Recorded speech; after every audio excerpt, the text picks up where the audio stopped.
7h44, le petit déjeuner politique ce matin. Carole Delga, présidente PS de la région Occitanie et candidate au régional. Bonjour Carole Delga. Bonjour. Y aura-t-il des mesures de reconfinement, un week-end ou pas? Aucun département de votre région Occitanie d'ailleurs ne fait partie de ceux qui sont sous vigilance de la vingtaine, actuellement étudiés ce matin aussi en Conseil de défense. Quelles sont vos recommandations, vous, et éventuellement propositions sur cette gestion sanitaire? Je pense qu'il faut avoir des mesures de différenciation territoriale parce qu'on voit la carte de la France, les taux d'incidence sont très différents d'un département à l'autre. Si je prends le Finistère ou le Gers, dans ma région, on est en dessous de 100, alors que nous avons d'autres départements qui sont au-dessus de 500 dans d'autres régions. Donc moi, je pense qu'il faut avoir une différenciation territoriale parce qu'on pourrait expérimenter en fait une sortie de crise petit à petit. Par exemple, dans les départements qui sont en dessous de 100, on pourrait commencer à rouvrir des lieux culturels, à repermettre par exemple du sport, de l'activité physique en extérieur, et ça leur permettrait d'avoir des tests sur des départements. Mais qui devrait piloter là alors, ce sont les régions ou sont les communes, les départements? C'est un pilotage qu'il faut faire département par département. Ça veut dire aussi qu'il faut limiter les déplacements entre grandes régions. Mais ça, c'est un partenariat mené entre les élus locaux et l'agence régionale de santé. Parce qu'on voit bien qu'il y a des situations très préoccupantes, comme à Dunkerque, comme à Nice. Et donc là, il faut agir. Il va falloir certainement avoir des mesures plus contraignantes, mais dans des territoires où les taux d'incidence sont très faibles, je pense qu'on devrait assouplir pour faire de l'expérimentation, pour préparer une sortie de crise. Mais il faudrait quelqu'un au pilotage, quoi, non? Oui, mais au pilotage... mais c'est vous, les régions, quoi. Par exemple, en Italie, en Allemagne, en Espagne, ça fonctionne comme ça, quoi. Tout à fait. Mais je ne sais pas si ça fonctionne mieux, mais ça fonctionne comme ça. Il faut un couple collectivité locale et préfet, clairement.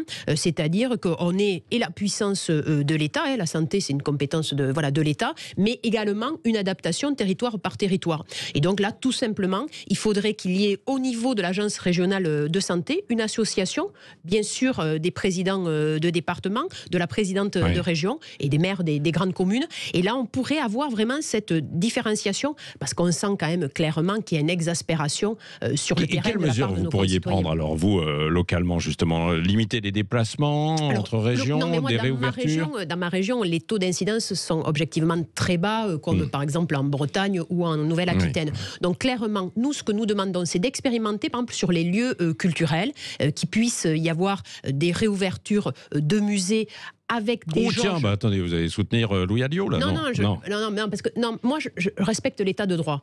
Voilà, moi, je suis pas une délinquante. Mais sur le fond, je respecte les lois de mon pays. Voilà. Donc, le Cinoche que nous a fait Louis Alliot, ça n'a aucun intérêt. Au bout de 4 jours, il a été obligé de refermer les musées. Ne parlons pas de ce qui ressemble à n'importe quoi. Moi, je vous parle d'avoir un vrai protocole sanitaire validé par les instances gouvernementales pour permettre en effet l'ouverture de musées, pour avoir par exemple l'organisation de tests sur les concerts, ça c'est un point vraiment très important, et de repermettre aussi de la pratique sportive. On fait une première étape, une deuxième étape, ça peut être aussi des réouvertures limitées, mais pour les restaurants.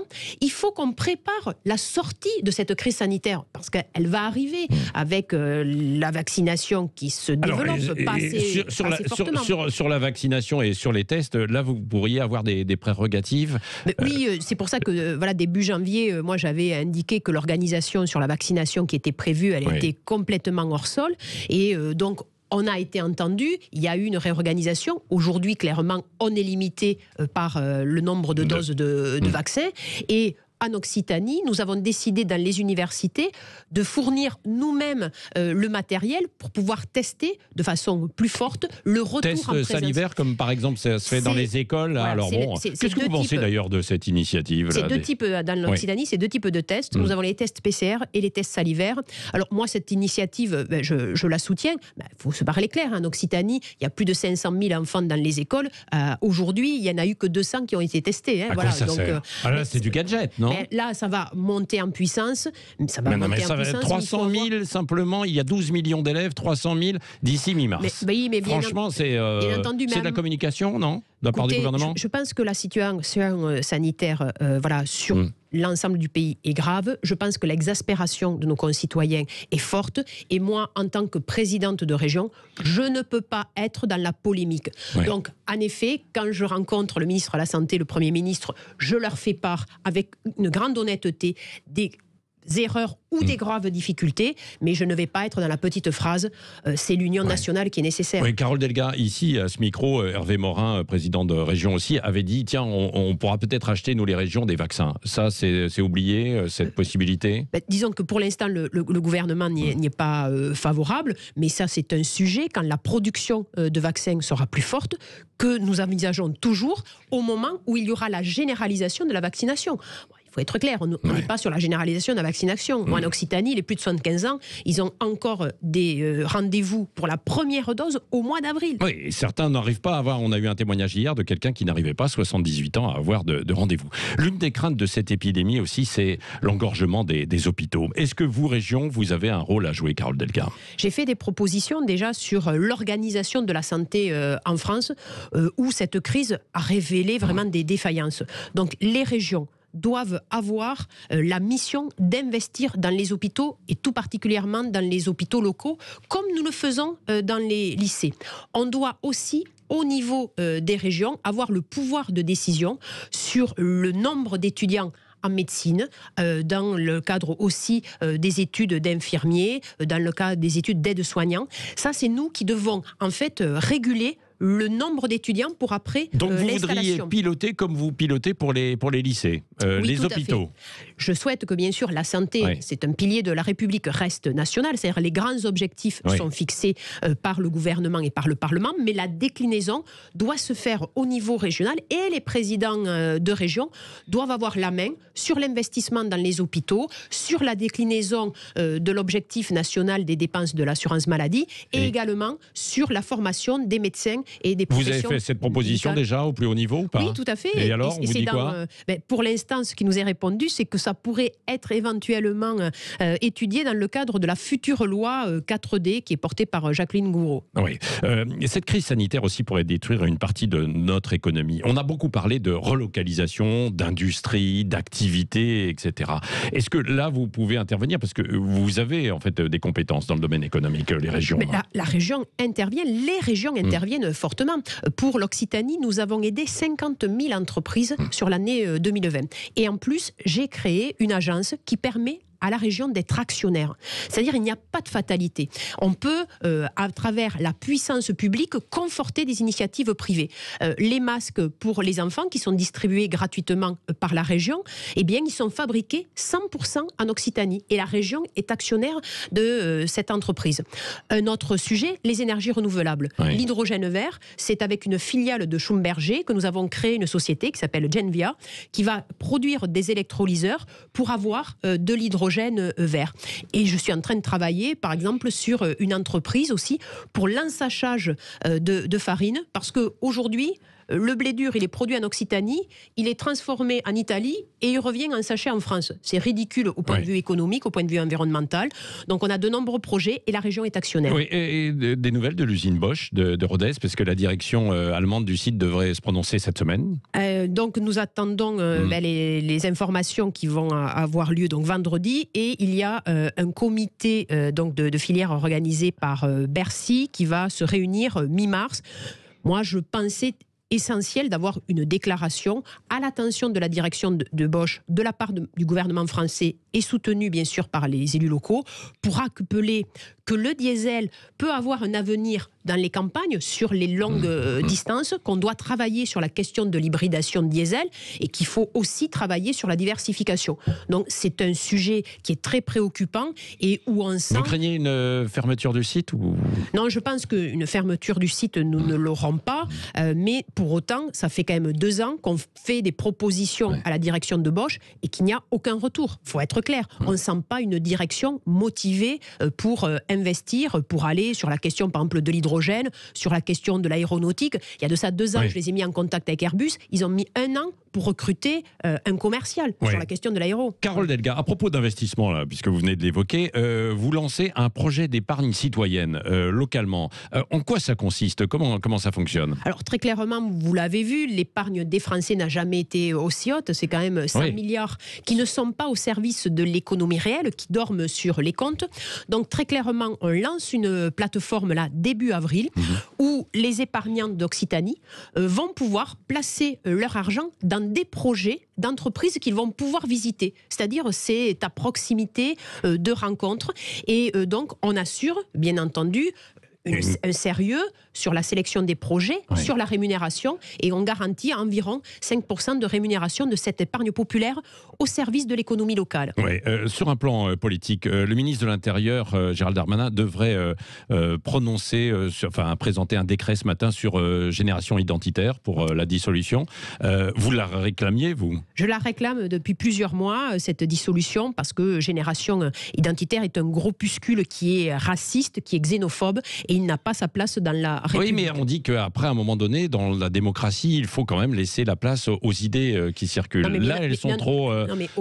aux idées, pas à l'infamie. Parce que génération identitaire, c'est vraiment un appel au meurtre, aux violences vis-à-vis de l'étranger. C'est pas acceptable. On a une constitution française, on est dans un état de droit. Il y a eu des appels au meurtre. Mais il n'y a pas eu d'appel au meurtre. La violence, à la violence. Des appels à la violence, voilà, c'est inadmissible. Il n'y a pas la place pour de tels groupuscules d'extrémisme. Moi, je suis très préoccupée par la montée des populismes dans le monde et dans mon pays. On ne peut pas avoir la moindre faiblesse vis-à-vis de ces agitateurs qui sont dangereux pour la République. Mais alors, eux s'inquiètent de l'arrivée trop massive de migrants. Non mais écoutez, c'est n'importe quoi. Ils sont venus, donc il y a de ça le mois dernier, dans ma circonscription, le Comminges, et sur un col, pour soi-disant contrer les migrants. Je vais vous dire, sur ce col, à part des sangliers, à part des cervidés qui traversent de l'Espagne à la France, c'est tout ce qui se passe. Et arrêtons de stigmatiser l'autre. Voilà. Oui, il y a des migrations, mais comme il y en a eu toujours à travers les siècles. Il y en a peut-être un peu plus aujourd'hui, quand même. Mais ce n'est pas vrai cela. Il n'y a pas plus d'immigration qu'avant, et surtout, il faut traiter les problèmes à la base. Pour ces gens, pourquoi ils risquent leur vie en traversant la Méditerranée ? C'est parce qu'il y a la guerre ou la misère dans leur pays. Et moi, je défends une France humaniste. Et nous avons besoin d'avoir des dispositifs d'accueil, des dispositifs d'intégration, et ce n'est pas par la violence ou par l'expulsion qu'on va régler ces problèmes. Oui, les régionales, vous êtes candidate à votre réélection, si les régionales ont lieu au mois de juin. Vous regrettez de ne pas faire alliance avec les écologistes ? Moi, je regrette toujours qu'il n'y a pas l'union de la gauche. J'ai tendu à de nombreuses reprises la main. Europe Écologie Les Verts a une décision nationale de l'autonomie. C'est dommage. Mais voilà, moi je me battrai comme une lionne pour gagner. Bon, et au niveau national, il faudra aussi cette union. Vous êtes derrière Anne Hidalgo ou pas ? Moi, je suis convaincue que nous avons besoin, au niveau de la présidentielle de 2022, une seule candidature pour la gauche écologiste et réformiste. Parce que sinon, nous aurons une grave responsabilité sur un duel qui va mal finir entre Emmanuel Macron et Marine Le Pen. Et cela, il faut qu'on soit en responsabilité. Et nous, la gauche, nous devons être raisonnables. Donc, commençons à travailler tous ensemble sur un projet. Et ensuite, il y aura le candidat ou la candidate qui sera le meilleur pour porter le projet et pour être au deuxième tour, tout simplement. Nicolas Sarkozy contre-attaque ce matin dans une interview au Figaro. Comment vous avez perçu, vous, sa condamnation ?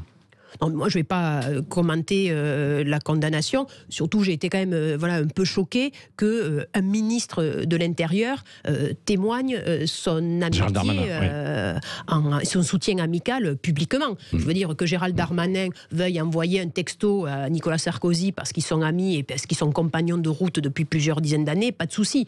Mais un ministre de l'Intérieur doit avoir une neutralité. Donc après, moi, je ne commenterai pas plus. C'est une procédure judiciaire. Mais cela prouve qu'il n'y a pas de privilège et que tout le monde est justiciable. Oui. Dernière question avec Cécile de Ménibus, Carole Delga. Dans 5 jours, c'est la journée de la femme. Est-ce que vous, en tant que femme avec des responsabilités et un président de région, vous avez justement encore aujourd'hui à combattre des stéréotypes ? Ah oui, bien entendu, bien sûr, parce que être responsable d'une région de 6 millions d'habitants, il y a en effet encore pas mal de sexisme, de petites phrases, mais est-ce qu'elle a les épaules assez larges? Bon, il y a toujours une suspicion vis-à-vis des femmes au poste de responsabilité. C'est vrai en politique, c'est vrai pour des grandes entreprises. Mais ça veut dire que vous devez systématiquement montrer vos capacités? Ah oui, il faut qu'on travaille 2 fois plus qu'un homme. Mais en fait, au final, c'est un avantage. Parce qu'après, quand on met en place des dispositifs, on est plus efficace et on est meilleur que les hommes parce qu'on sait qu'on va avoir plus de mal à convaincre. Donc, on travaille 2 fois plus et au final, on a plus de succès.